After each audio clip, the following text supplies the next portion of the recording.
Hey Ross, Hey, Zach, how's it going? good. How you been? Good. Can you hear me okay? Because I've got earbuds here, but I thought maybe I'd just go with the sound on the computer. How does it sound? It sounds wonderful. It's good. It's good. How you been? Can All you hear me right. as well? I can hear you loud and clear. Yeah. Wonderful. Oh, very cute. Yeah, he's Very cute. interesting little dude, but that's okay. Is he going to start his own podcast at some point? I think so. I think so. Okay. The podcast. Yeah, very good. I like it. Yeah. How you been though? Yeah, I can't complain. You're still busy with work, and I mean, obviously, we're working under different reality these days. Part of my shift, I'm at home, so that's why I did my first show just about 10 minutes ago. And then I go into the studio to do stuff later, and I build all my graphics remotely. We were able to do that before, but we just spend more time outside the studio than prior to the pandemic. So what kind of graphics do you have to do at home, and what do you have to create when you're at home right now for your show? Well, basically everything, because I do my own forecasting. I guess that's one thing that maybe people aren't aware of with weather people or meteorologists is I don't just copy and paste what's on Environment Canada. So I build my own forecast, my own graphics, the weather story I want to tell. So and our production model at Global, we do a lot of different shows. So it's a lot of work, but it's great. I mean, I love it, and I get to forecast for cities across the country, which is nice too. And that's called I was looking it up, multi-weather. Yeah, multi-market. Multi-market. Yeah. So multi-market content is what it's called. So yeah, I do weather for the Maritimes, Montreal, Toronto, and also we have over the top streaming service now. So I do national weather on there too. So a lot of content, but it's good to be busy. I don't mind. Do you have to have a green screen, or how does that work for you to do that? Well, for my home hits, no. Although it'd be nice to have one. That's something I'd like to have. But yeah, so I just have a regular background, and they just go full up on the graphics. But obviously, at the studio, we've got a green screen and everything. So has it been an interesting shift for you to work at home and obviously wear the dress shirt and get dressed up? Yeah, well, I haven't gotten caught with not wearing any pants or anything yet. That hasn't happened. But I live with my partner, so he's also working from home full time. Actually, he's full time working from home, whereas I'm kind of half and half. So we have to, and I don't have a massive place here. We've got about 700 square feet to play with. So that's been a bit of a challenge when he's got important meetings, when I've got stuff to do, and two dogs as well. But we've made it work. You just make it work and try to respect each other's time, and I think it's worked out so far. Has it been difficult to live with someone or with your partner when you're like, oh my God, we're always together and clashing heads? Because I feel that a lot of people deal with that lately. We're so used to a different lifestyle. I totally get it. You're seeing someone much more than you would have in the past. I think it's important to give that person space. I think that's what we try to do. Maybe one of us takes the dogs out at one point, not both of us. And I think it's a good test, to be honest, because if you can make it through something like this, then when things are back to normal, whenever that is, I think it'll help build the relationship, right? So I guess it's a good litmus test to see how strengthen the bond. You can live with someone. What's that? Strengthen the bond. Yes, exactly. Are you close to work? Is it like a walk away?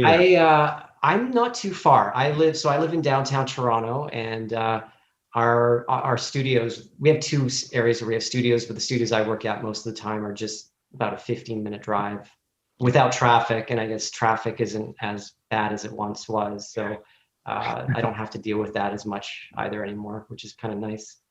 Nice. Ross, tell me about your story. I mean, how did this all become? Have you always, did you grow up in Toronto? I grew up in Montreal, actually. So yeah, I grew up in Montreal. I went to high school in Montreal, grew up a Habs fan. I'm assuming you're a Flames fan? You know it. Okay, all right. My dad's a diehard Habs fan because we were born in East Africa, and my dad had come to Montreal and actually Quebec City at a young age. So I went to high school there, and he's a Habs fan. Diehard Habs, yeah. They're all over the country, all over the world. Actually, when I lived in Calgary, I was able to go to some Habs games, and I was just blown away by how many, how many Habs fans there were. So that was nice. But yes, so grew up in Montreal, and then I guess at the age of about 18, I decided that there wasn't enough work in Montreal at that point. So as an actor, and I decided to move to Toronto and landed a few things here. And at the same time, was still working on some projects that shot in Montreal, like shows that you may know, like Are You Afraid of the Dark and Student Bodies. They both shot in Montreal. And I guess at a certain point, I hit my mid-20s and I hadn't gone to university yet. A lot of my friends had already gone through that, and I'd been working pretty consistently as an actor. So yeah, I decided to go to university. Went to Ryerson University here in Toronto, and that kind of opened things up for broadcasting for me. Got a job at the Weather Network, and that sort of ignited my passion for meteorology. And did a 3-year program in school for that, and haven't looked back since. Does it get repetitive being a meteorologist at times? Like, oh, you know. Yeah, well, I think that, I mean, some of the things get a little repetitive, like Groundhog Day. It has nothing to do with meteorology, but it's fun. You know, people enjoy it. They like talking about it, and they like, especially Canadians, like to converse and dream about an early spring. But you know, I think that every storm is different. You know, we've been experiencing a variety, you know, in my career, such a variety in terms of weather conditions, and also trying to keep track of climate, because that's something we don't have a lot of information on when you look at the long term in terms of the data sets we have. But fascinating to see the extremes we've experienced. And no, so I don't necessarily get bored. I think that I do get bored if nothing's happening with the weather, and that can happen sometimes. So we're in a pattern where it's just sunshine for 10 straight days. You know, the meteorologist in me wants things to change up a little bit, but people out are obviously have a different, Of course. they like to enjoy it. So It's like 0.1 up, negative, a little bit down, and you're like, okay. yeah, and well, Calgary, the prairies are just into some crazy cold right now. So that's just it's fascinating in a sense, but I know it's not obviously the best thing to go out in sometimes. No, I mean, today especially, I think today's the coldest day in Canada right now as we speak. I mean, you might know that. Someone actually just told me that earlier today. You mean on average, like in terms of this is like the coldest point, or you mean like the lowest temperatures, or? I think the lowest temperatures today. I don't think so. Yeah.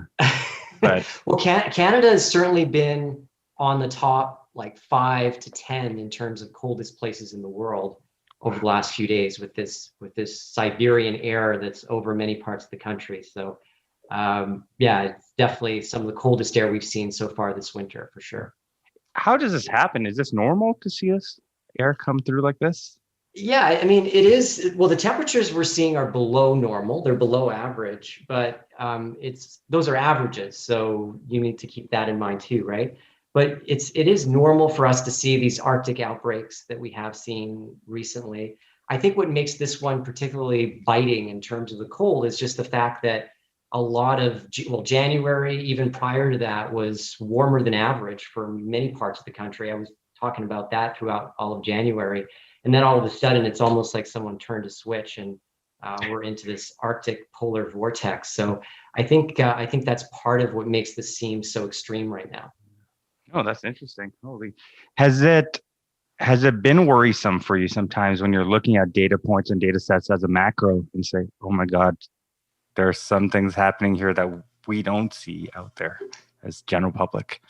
Yeah, well, it's, again, you'll hear this line, and it is true. It's hard to pinpoint, you know, climate change to one particular event. Now, there's a lot of research now going into particular events, months, days, years later, and trying to assess whether they are due to climate change. But when you see what happened in January, for instance, I was looking at some of the data in the U.S. I think it's one of the warmest Januaries on record in parts of the U.S. and likely through parts of our country as well. That is concerning, because that is, you know, in terms of how many records we've kept. Some records go back to 100 plus years, some are less than that for different weather stations. So when you look at the whole macro of that, that's not a lot of time, you know, in terms of data set to have. However, I think there still is some weight to some of the extremes we're seeing. So we're going to obviously have to monitor that pretty closely, and we'll see how that progresses over the coming years. Right. Do you miss acting? Or is acting every day for you nowadays? Well, no, I don't think I'm acting. I think that was one of the things for broadcasting. I don't know how you feel about this, but that was one of the adjustments I had to make, because you have to be yourself. Yeah. Because if you're not totally yourself, I think a part of you has to, obviously, if you're not having a great day and you're feeling tired, you have to bring up the energy a little bit. But the main focus of it is just trying to be yourself, communicating a message, right? So that's the broadcasting side of things. So for me, when I was used to a script and having everything kind of set up ahead of time in terms of how I thought a scene was going to go and what lines I had to do, broadcasting was certainly a big adjustment for me. I went into it pretty overconfident too, thinking, oh, it's going to be breezy. I'm comfortable in front of the camera and all that stuff, but it wasn't. So it's taken some time. But in terms of missing acting, there's something very, there's, the creative process, not to say that there isn't creativity involved in what I do, but that experience of doing a TV show and working on that with, the various people that are involved with the TV show, be it the actors, the producers, directors, all that stuff, that there's something very special about that. And I'm very thankful that I got to experience that. And I do miss that sometimes. I think that's just, that's an amazing experience to be able to do that. Did you see yourself every day being in a positive mindset when you were acting, or was it always, there were days where you just, even right now being a meteorologist, do you get exhausted some days? And what do you do to pick yourself up? Yeah, well, that is true. Totally. Mm-hmm. When I look back at my time doing shows like Student Bodies and Are You Afraid of the Dark, there were definitely times when it was overwhelming. The work days are long. But I guess, well, first off, I always try to appreciate the moment I'm in. And even though you're tired and there's a lot of pressure sometimes, you just appreciate where you're at. And second, I think you take some solace in the people you're surrounded by. And I was lucky enough on Student Bodies, on Are You Afraid of the Dark, on many of the shows I've worked on, to develop close friendships with the people I'm working with. And they understand what you're going through. So it's kind of nice to be able to communicate, if you're comfortable communicating with them, lighthearted moments, jokes on set, those types of things, I think really help, make things go, further and allow you to continue that day. And I think it helps as well to have a connection with your castmates. I think it shows on camera too, especially if you're supposed to be friends in real life. I think it also helps to develop relationships with them as well. It's kind of tough to act that some days. Hey buddy, how's it going? Yeah, exactly. I there are some actors who are just amazing, and I think I've read situations where they are just sort of, there's nothing with the crew, and they're just in the zone, and then when the camera starts rolling, it just turns into something entirely different. So everyone has their own way of working. I've always been someone who, I'm always about teamwork and, interacting and trying to connect with people on whatever level I can. And that's how I operate. So, but yeah, it's, acting is one of those things where it's kind of hard. It's very subjective. It's very difficult to kind of pinpoint it, but if it's working, you kind of just know it, right? Yeah. Ross, did you always know you were going to be an actor, or when you were starting off, or what was your journey? Like, were you in love with theater or loved movies, or what was it for you? Yeah, I in high school, I was lucky enough. I wasn't great at sports or anything like that. Mm-hmm. So, I kind of found, the drama club and drama class was a place that I felt comfortable in. Mm-hmm. And I was lucky enough to connect with a school that was outside of my high school as well. And we did various musicals and all those types of things. So it was, and these were on a professional level or near professional level. So it was an opportunity for me to kind of, get exposed to theater. And at the same time, I was auditioning for commercials and doing like modeling shoots for Zellers and all this stuff. So I was immersed in the business. I didn't quite know where it was going to go. I kind of liked the excitement of it in a sense. but yeah, certainly theater, doing that schooling was good. And I think at a certain point, my mom got me into the business. My parents did, but you know, when I was 12, 13, she said, you know, it's up to you. Like, if you want to continue doing this. I was starting to hit puberty, so I was starting to get like zits and, you know, getting a little awkward. And I think she understood that, you know, this business is a lot about how you look, right? Look, I mean, if you're not aesthetics. comfortable in your skin, then how is that going to impact me? And I told her I wanted to continue because it was something Wow. that I was gaining confidence in and I was enjoying. So yeah, just kept doing it. And I mean, when I actually started Are You Afraid of the Dark and Student Bodies and these shows that a lot of people may know me from, I was actually not the age that I was playing on TV. I was actually, at that point, I was 16, 17, 18 years old. So I ended up playing characters that were a little younger. So with Student Bodies, I was, I think, 20 or 21 when we started the pilot for that show. So I was playing high school. Right. I was in my 20s already. So,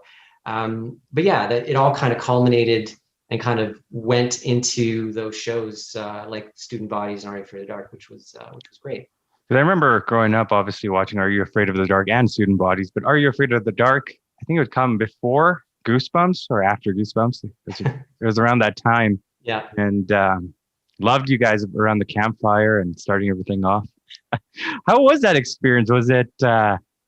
Did you ever get scared as a kid? Because for me, there was days I couldn't watch it, to be honest. Yeah, well, you know, I've heard a lot of stories from people about how they had to, you know, sneak behind their parents' back to watch the show because their parents didn't want them to watch the show because it would give them nightmares and they'd be terrified.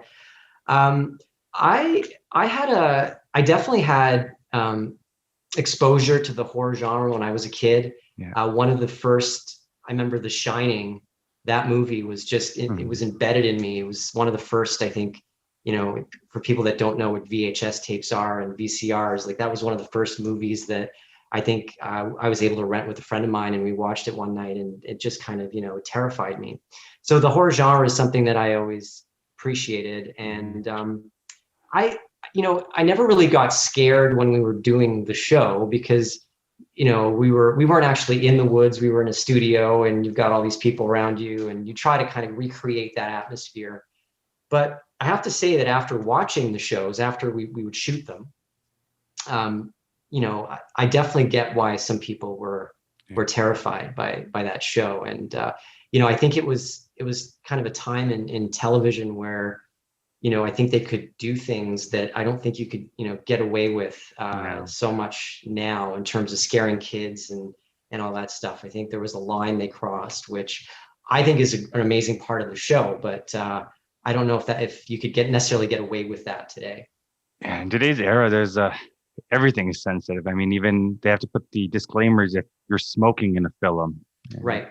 Yeah. It throws me off still at times. What? Really?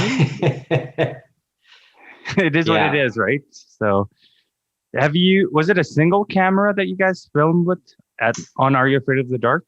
Most of the time. I think sometimes they brought a second camera in if our production was, but it was definitely shot single camera style. It wasn't like sitcom style or anything like that. It was single camera. And yeah, like I said, all of our scenes were in the studio, different studio depending on the season, because Montreal, when we first started doing Are You Afraid of the Dark, there was no production in Montreal. So we had to get a lot of access to studios, and then it got busy. So sometimes we actually shot in warehouses that were converted into studios.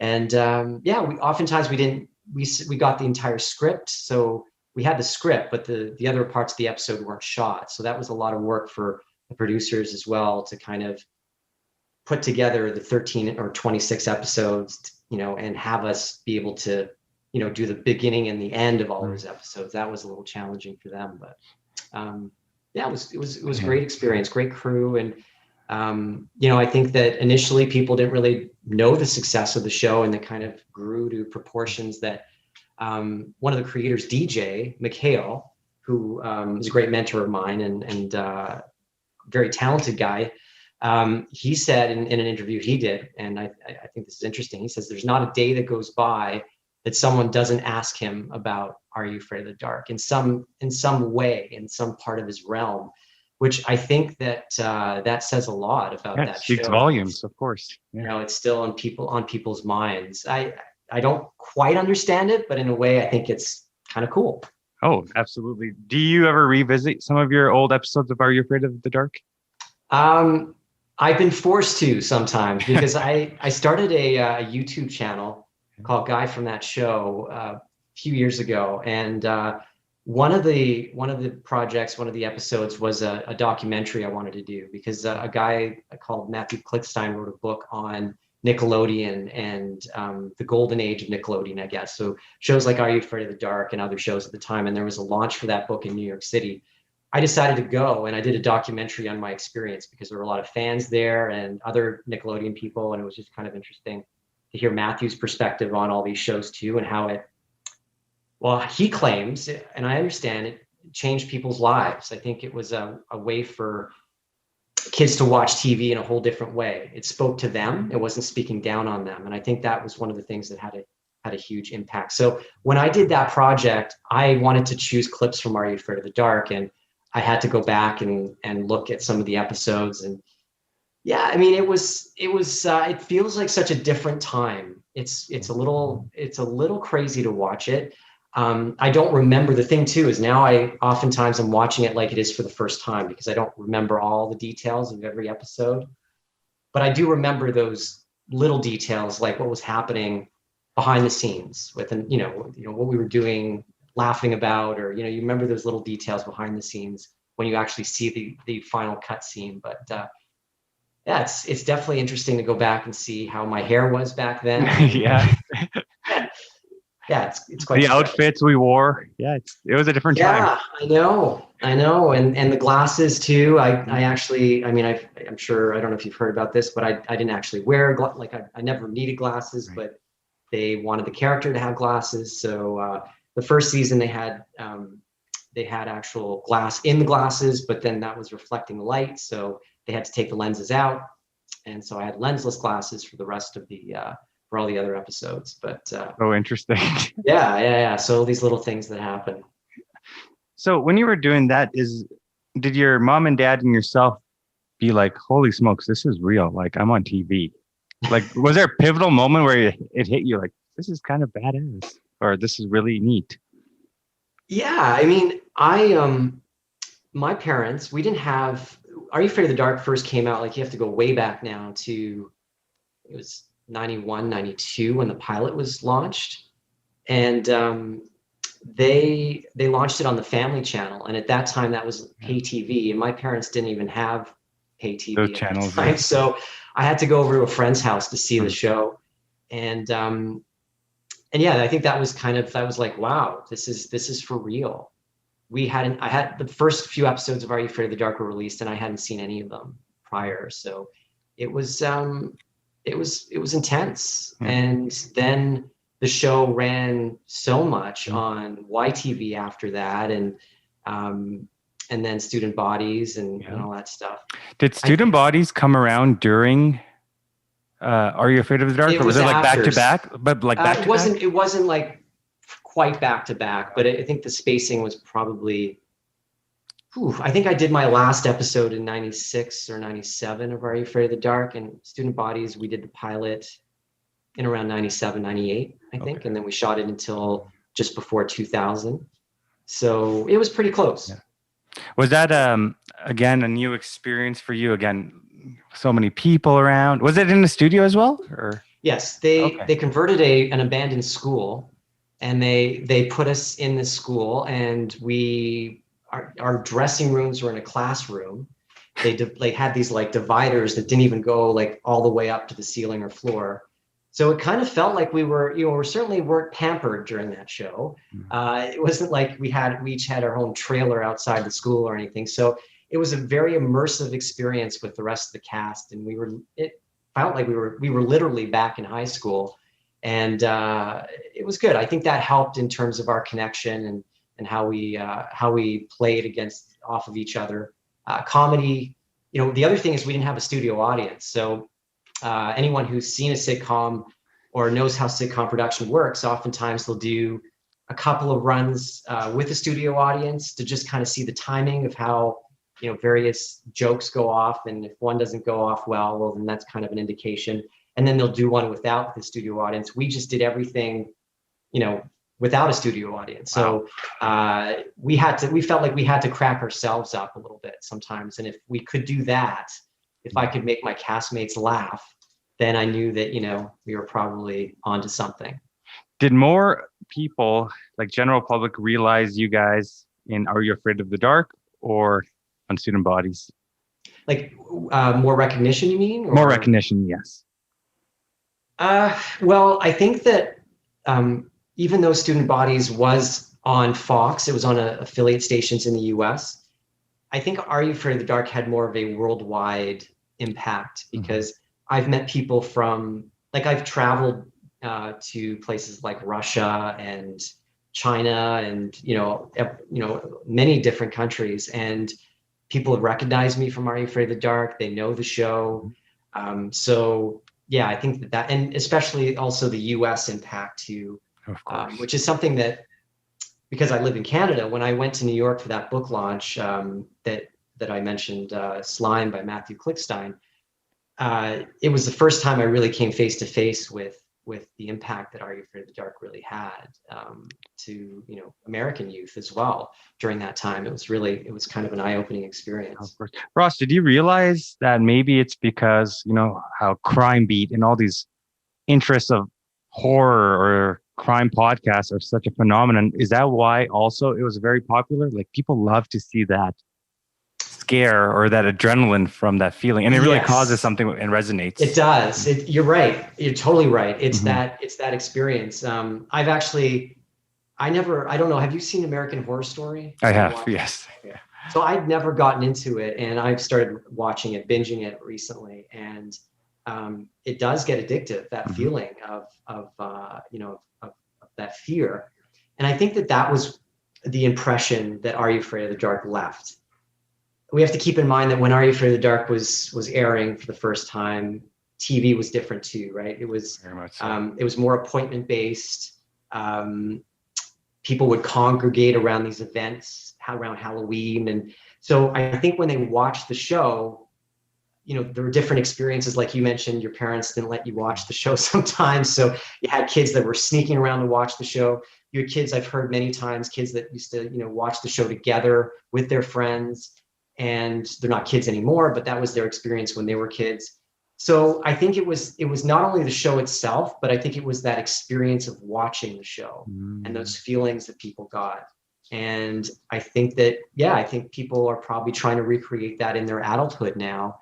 And I've heard, some amazing stories from people that Are You Afraid of the Dark launched their interest in the horror genre. So now they're directing horror movies and involved in that creative process, and a lot of the time they say that Are You Afraid of the Dark is what launched that. So I think that's pretty special too, that I was able to be a part of something that kind of got people's creative juices going too. What do you do nowadays to keep your creative juices flowing? Especially, is it just focus on graphics, or do you have any other side hobbies now that you love to do? Well, yeah, I think that I'm always reading. I try to write too, and I'm actually looking at a few projects that I can work on that do involve meteorology, but also another one of my passions, history and storytelling and all those types of things. So yeah, I think that it all comes down to storytelling. And what I do, in my opinion, if I do it well, is I'm telling a story. When it comes to the weather, even though there are these graphics and there's a scientific aspect to it and there's all those things, I think people are drawn to a story, and that's how I have to lay out my weather story. And I think there's gonna, I'm also I've had an opportunity to work on some other projects within the Chorus umbrella within my company. So I did a series called Top Dog, which was kind of a survivor for dogs, which was fun. My two dogs, one of my dogs is involved in that. And I'm also very passionate about fitness too. So colleague of mine at Global, Mike Arsenault, is a very competitive guy. So he's kind of got me involved in some competitions. So one of them was trying to decipher what our, everyone has an age, but what's your biological age? So we went through various physical challenges to determine that. So yeah, so I like to keep busy with a variety of things to keep those creative juices going. What brought history to your life? What's the interest of history? I don't know. I've always been passionate about it. I in university, I took a lot of courses in history, be it American history, all types of history courses. And I think there's something fascinating about how quickly things move and how quickly we forget about things. And although we forget about them, they oftentimes repeat as well. And there's a danger to that, obviously, mistakes in the past that have been made. And so, yeah, and the whole concept of history, who writes history? You know, what is the history that we know? Are we just trusting it from one source? Or, you know, so that's also interesting to delve into the details of the different perspectives of an event and how that unfolds. So I think it's pretty fascinating. I think that we're seeing that more than ever now with, you know, the media being controlled in the hands of so many other individuals where we don't know what's real and what's not. And it's really interesting to see the shift in where we're at. Yeah, totally. Sometimes I don't know if I should touch that subject. I might edit it out because you're like, ugh, people get upset about things. Yeah, I think that it is an interesting, you know, I think what I think about immediately is how will historians view what we're going through right now too, and this whole period,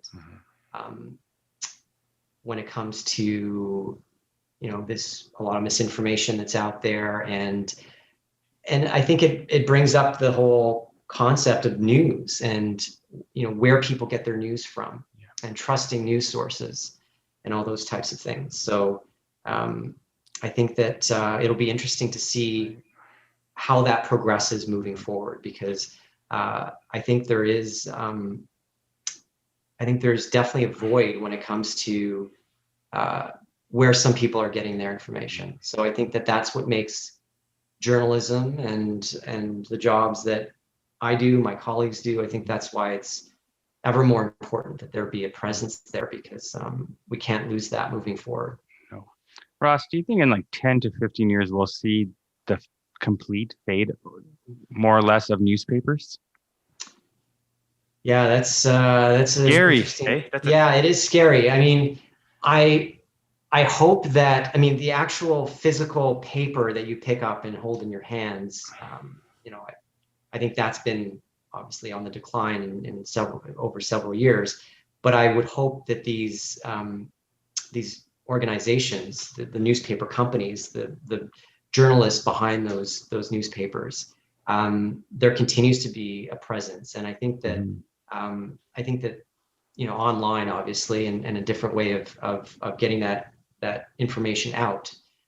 But I think what also has to be looked at is the advertising revenue, and how journalists and how these entities can compete with Facebooks and the Googles and all those types of organizations, because a lot of these newspapers are creating original content, and I think there needs to be an awareness that costs money. You need to pay people to do that. You have, you know, journalism isn't just sitting in front of a computer and writing. You need to be out there getting those stories, working hard on pressing people in power, so that you can get the truth and the information you need. So I guess my answer to that is I hope there are newspapers. I just hope that there's a different model in terms of how people, you know, are able to access that content. But I hope that there are just as many journalists and just as many people a part of that. Well, I mean, like you said, Chorus has gotten so creative with so much of what they're doing in different areas, and one of them is the OTT.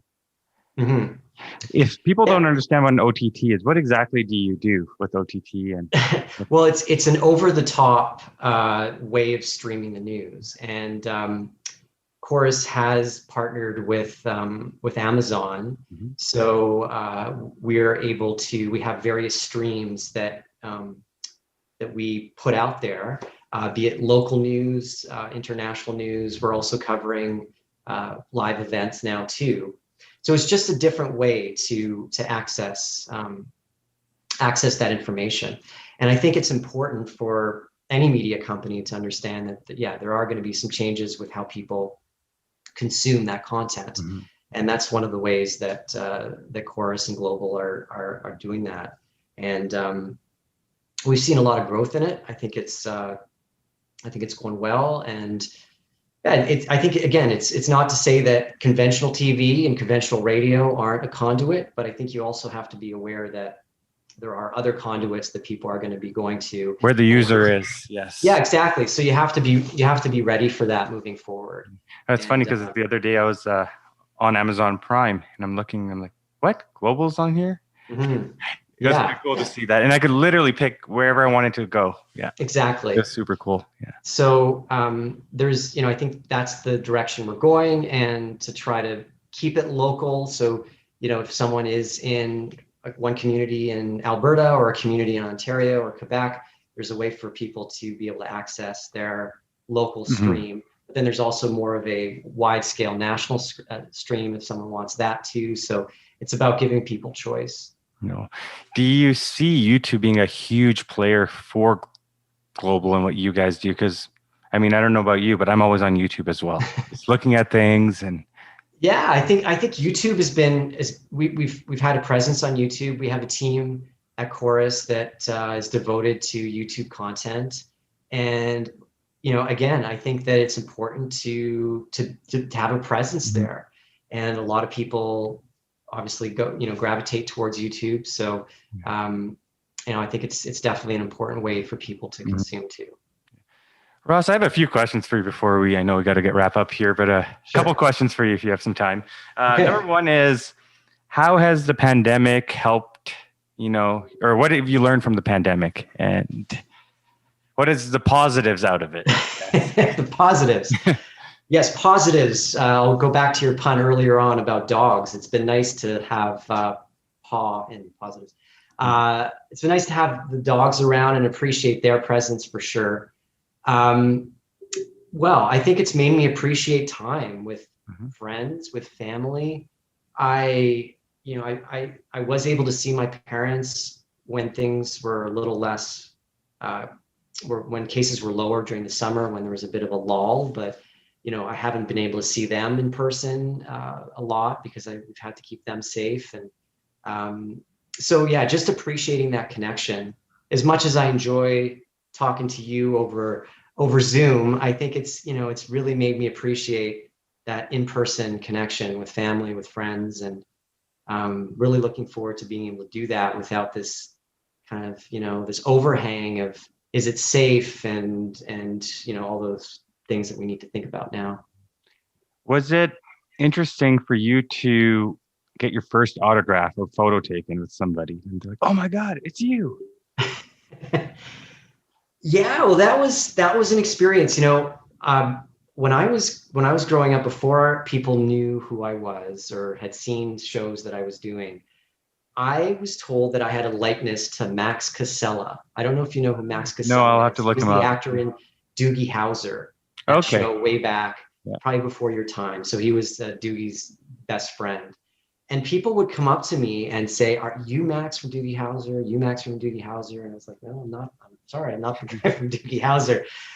I knew things had changed when someone came up to me and said, "Are you Gary from Are You Afraid of the Dark or Chris from Student Bodies?" So there was that switch over from, because I didn't really think I looked like Max, like his friend Vinny from Doogie Howser. So that was the moment that I was like, yes, people are recognizing me from an actual show that I did. And it never gets old. I as long as people are polite about it, and most of the time people are, it's great. Have you had some odd situations where you're like, yes, I've had some odd situations. I think one of the oddest was when I started university, because I think people saw me in this light that I'd done the show and I was an actor, and they're like, why are you at our school? Like, all this stuff. And I think they didn't quite know how to react. So I'd walk by a group of people and they'd be singing the Student Bodies theme or, something like that. And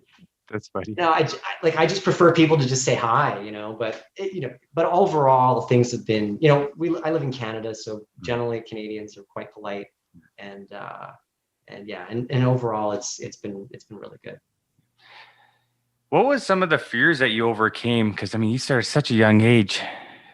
Was it tough to deal with the limelight, judging yourself? What was some of the things that you dealt Oh with? yeah, totally. I think that acting and what we do is it's all about, it's all about you. It's what you're putting out there. And especially growing up, I wasn't overly confident with who I was and still trying to figure that out. And so I think that what I learned is if you work really hard at something, and I know it sounds a little cliche, but I do believe that, if you're devoted to something and you work hard at it, you treat people with respect, you respect others who are, who are already on a path within your industry, and you learn quickly. I think all those things coming together gave me confidence, and but definitely have been difficult times, auditioning. When you're an actor, you're basically going to a job interview. Like I've been to hundreds of job interviews in my life, probably even close to 1,000 if you include my entire career. So that's tough day in and day out. And you know that you're not going to, like, the chances of you getting that job are pretty low. Right. So I feel blessed that I've been able to work as an actor, because I think a lot of people go through the experience of not being able to do that. Mm-hmm. So I'm blessed, but Well, the rejection, right? It's the rejection. Yeah. How the many rejection. times? No. And have you ever had a moment where you're like, I got this, and you put that on yourself and you didn't get it, and it hurts more because of the expectations that we put on ourselves and others? Totally. Yeah, no, it happened all the time. And I think that was one of the reasons I actually decided to maybe open things up a little bit in my career, because I felt that I'm so ultra focused and detail oriented that I would, after an audition, I would oftentimes go over like every second of it afterwards. Yeah. And that's not healthy. That's not a good thing to do. You have to put it behind you. I mean, you have to learn from your mistakes as well. And I think that's a part of it. But so I have friends that have continued in the business, and I always thought, my thinking was, if it has to be the only thing you want to do to be able to live that lifestyle. And I always felt like I loved it, I enjoyed it, but there were other things I wanted to try as well. So that's how I approached it. And but I do look back and I appreciate the opportunity that I did get to be in those situations too, to be under to be in that pressure situation, because I think it's helped me in other parts of my career. But you're right. I think you have to be very grounded, and you can't be hard on yourself. You can't be overly hard on yourself, because that can just be a spiral that isn't healthy. I can only imagine, you're not just putting a product out there. You are the product. It's yourself. So the understanding of self-worthiness and what you go through, oh my God, that can be, you put yourself down, right? It's the hardest thing when you let you down. Yeah. Totally. And you have no control over it. Mm-hmm. That's the other thing too. So because you may have done the best job as an actor reading for that role, but you don't have the eye color they want that character to have, or you're too short or too tall or whatever it may be. So many things are out of your control. Yeah. And so if I could talk to Ross auditioning, that's what I was going to ask you. 20 years ago. My mind. That's the next question. I would say, believe in what you're doing, like believe in that moment, believe in what you're doing. And, if that's not good enough, then that's not good enough. And I think that's a way to relieve a lot of pressure. And I think if you look at a lot of artists that are successful, a lot of the time they almost have to have blinders on sometimes. And they know what their goal is. They know where they want to go. They have their vision. And if someone doesn't want to allow them to accomplish that, if they're creatively, if someone rejects them or doesn't allow them to do that, oftentimes they'll just find someone else or, pick it up somewhere else as well. And they often do accomplish what they want to accomplish. It takes a lot of strength mentally, though. It's a lot of dedication, and life gets in the way sometimes, right? There's a lot of voices around, right? Us that can tell, and oftentimes are even just in here. You're not good enough. You Yeah. can't do this. Yeah. So it's about, it's about knowing that self-worth and having that confidence to overcome that. And it's not easy. It really isn't. Every day you go to work now, is it still a struggle at times to find the confidence, or have you learned that over time with going deep within yourself? I think that sometimes I still get nervous. Sometimes I still, I second guess what I'm about to do. But I think there's a confidence that you get from being able to do something for Right. a long period of time. But I think it still is important to walk that tightrope, I guess, of making sure that you're not too overconfident about something you do, because I think that isn't a good thing either. I think be it the acting or broadcasting, there's always that kind of energy that you want to have that keeps things alive, keeps things vibrant. So that's how I try to approach every day. You really have a way of captivating people when you watch yourself on there. It's fun, and it brightens someone's day up, and especially now more than ever, we need people like you doing that. Is it something that you perfect? Like, are you a perfectionist as well, or have you learned to let things go? Well, both. I am a perfectionist, but I think that sometimes you can get caught up in that too, right? You're so focused on making everything perfect that it comes off as, too static, or not being real or authentic. So I think there's a point of view. This is the way I always look at things: is you prepare as much as you can, and then you just have to. There's a point where you have to let go. Right. And for what I do in front of the camera for meteorology, oftentimes we 100% or 90% of the time we don't have a prompter. So everything is really in here. I didn't know that. Yeah, everything is in here. So okay. It's not going to be perfect. There may be a word that you wanted to use that you don't use, and all those things, but you kind of have everything in your head, and you go with it. And it's live TV a lot of the time, or segments that you have to do a minute and a half, and you've got a certain amount of information you got to get across. And but then the fun times too. I think that's a part of it, is not being afraid to laugh at yourself, to have a little bit of fun, to smile, to admit that you're not perfect at something, and all those things. I think audiences like that too. So, and Ross, you're right. Sorry, go ahead. Oh, so I was just going to ask you: is it keywords that you use, or cue cards that you do for yourself, or how do you memorize what you're going to say? What I do is, when I'm building my graphics, I take certain notes about certain markets, and by just writing it out, it kind of blends into my brain. And then when you're doing it, you've got your graphics behind you, so at least you don't have to remember the exact high 4 days from now in Toronto or in Halifax or Montreal. It's on your graphic, but what you do need to remember is, okay, well, what's that pattern? Is it getting colder, warmer? What does that mean? Or all those types of things. So is it a lot of improv at times as well? Yeah, definitely, especially when it comes to working with the anchors you're working with, when they throw to you. There's a lot of improv and involved in what we do, and it's fun. Yeah. Well, that's awesome. Well, I appreciate your time today, Ross.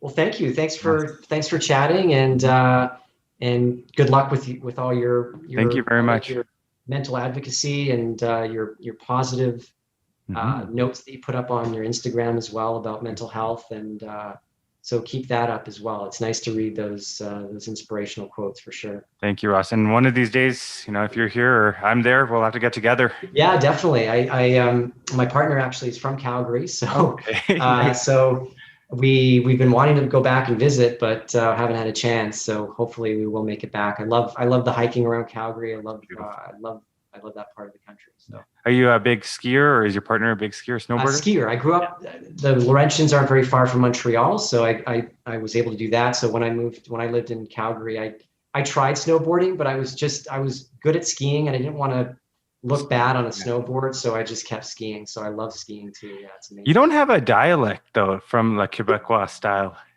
Did that? Well, you never have that. It's all that time working on American shows when I couldn't say a boot or oot. They made me say the about and all that stuff. So I don't know.